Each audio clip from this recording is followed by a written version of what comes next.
let's walk through this because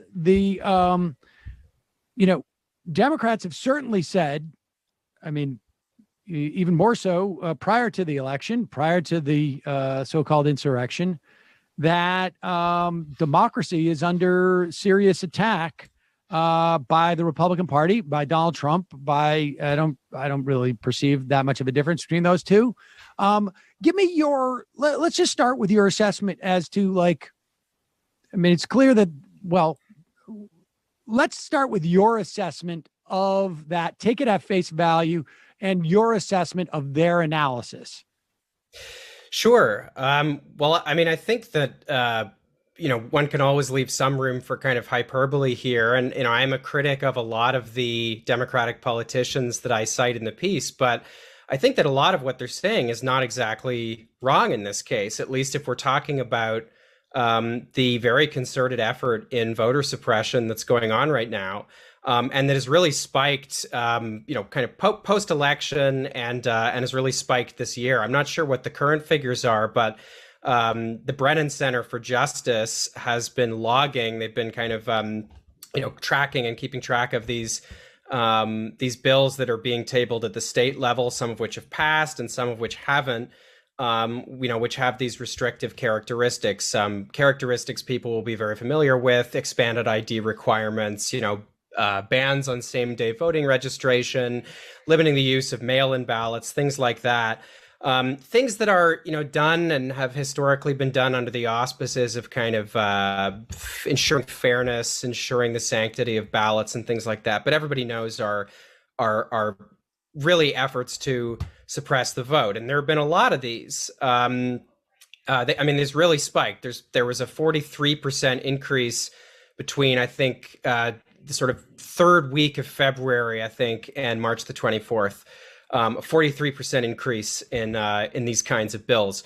Some of them, so you have the suppression bills, but then furthermore, you have other bills which really try to enshrine in law the ability of state-level parties, in this case, Republican parties, to overturn the results of elections they don't like. So it hasn't passed, but there's a bill in Arizona on the books right now, which would make it possible for the legislature to essentially overturn the Secretary of State's certification of electoral votes by a simple majority. So no 60% threshold, nothing like that, by a simple 50+1 majority. And so in the piece, I was interested in exploring the, I think, pretty profound disjuncture between the kinds of things that liberal politicians, even quite centrist ones, have been saying about this stuff, which I think is largely accurate. They've talked about it being an existential threat to democracy. It's been, the parallels have been drawn to Jim Crow, which I don't think is unfair. Of course, there's a deep history of these kinds of efforts targeting Black Americans in the South and trying to limit the franchise and limit the expansion of multiracial democracy. But while Democratic politicians are saying that kind of stuff, I don't think they're acting in a way that is even remotely proportionate to what that kind of rhetoric demands. And so that's really the contradiction I was trying to explore in the piece. The crisis is real, but it seems to me Democrats are not acting as if they actually believe it's real. Yeah, and I want to we will get to a characterization of the way that they're acting and maybe an assessment of like how they should act if they were going to be consistent with that. I just want to explore also the other issues of the threat of democracy. I spoke to on the Majority Report recently, Henry Farrell, who is the he runs the Monkey Cage over at the Washington Post. He's also a professor of international affairs at Johns Hopkins University, and he had written with the co-writer a report on the precariousness of our democracy, and it borrowed the concept of democracy in its most general terms essentially means when the government can lose an election, and does.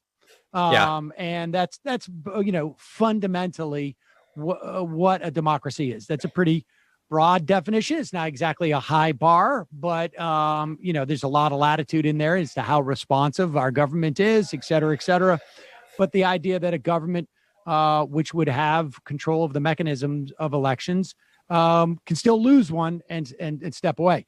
And that is both a risky proposition in and of itself, and is manifested in the mechanisms that, at least in these Republican states, are implementing to make sure that they can't get out of government. On some level, the democracy in the states is even like more. One wonders, it's hard to look at a place like Wisconsin, see Democrats get 55% of the vote and have only about 40% of the representation in these assemblies. That's a really hard argument to make, that you have a democracy there. So I'm saying this just so that people have a sense of how serious this is.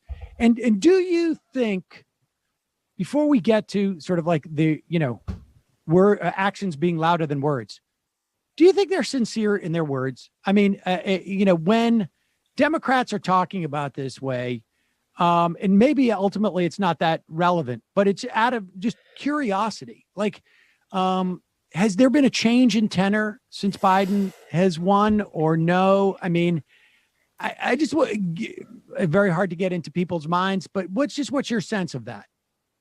I think it's a very fraught and difficult question, and it's very kind of context specific. I mean, if we're talking about the center of the Democratic Party, I tend to err on the side of things have not changed anything like as much as, I think there has been a narrative, not only since the election, but actually going back to since Biden won the primary, that there's a kind of a new reformist zeitgeist in the air, if you want, something like that. And I am quite skeptical about that. I think what you're seeing, and voting rights is one example. It's perhaps the most pressing and urgent example of this, but you see this elsewhere in the Democratic agenda too, at least as it's written on paper. There is kind of nominal commitment to these big reforms, not just all the spending that Biden, says he wants to do, but also pieces of legislation like the PRO Act, which is, if passed, would be probably the most transformative piece of labor legislation since Taft-Hartley, which was the Truman era bill that essentially, cut the power of trade unions in the post-war era and laid the groundwork for all of these awful right-to-work laws after that. There's comprehensive immigration reform, healthcare reform. I mean, Biden talked an awful lot in the primaries about how we didn't need to do Medicare for all; it wouldn't pass anyway. He would veto it if it did pass. He said, but don't worry about it because the public option was going to be there.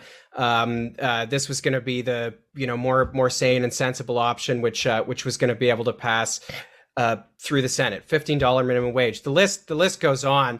Yep. But I think the trouble is that when you see these things kind of spoken about or tabled in a context where they face significant institutional obstruction, I mean, to say nothing of the political obstruction they face from Republicans and also from some Democrats, as well. The problem is that, when that obstruction exists, it's very easy for Democratic politicians to align themselves with things in the full knowledge that they're not going to pass. And I say this with the obvious caveat that there are plenty of Democrats in the House. There are Democrats in the Senate as well. There are tons of rank and file activists, trade unionists, rank and file members of the Democratic base, people who vote for the Democratic Party who absolutely do want to see this stuff passed. They absolutely do take Joe Biden at his word, or Chuck Schumer at his word, or whoever. They want to see this stuff passed. But I think the contradiction that we're talking about here in relation to voting rights, but is applicable elsewhere too. The kind of contradiction of the early Biden era is that you have a lot of ostensible Democratic support for potentially transformative policies and reforms, but you see a lot less zeal about removing the institutional constraints to passing those things, and also to fighting the political battles actually necessary to pass those things. If a colleague of mine pointed out recently, if big business was worried that the PRO Act was going to pass, they would be. I mean, there would be an offensive against it, unlike anything that we've seen for decades. They're making the noises you'd expect about it. We're not seeing a campaign like that, which I think is quite instructive about where they think the bill's prospects are at.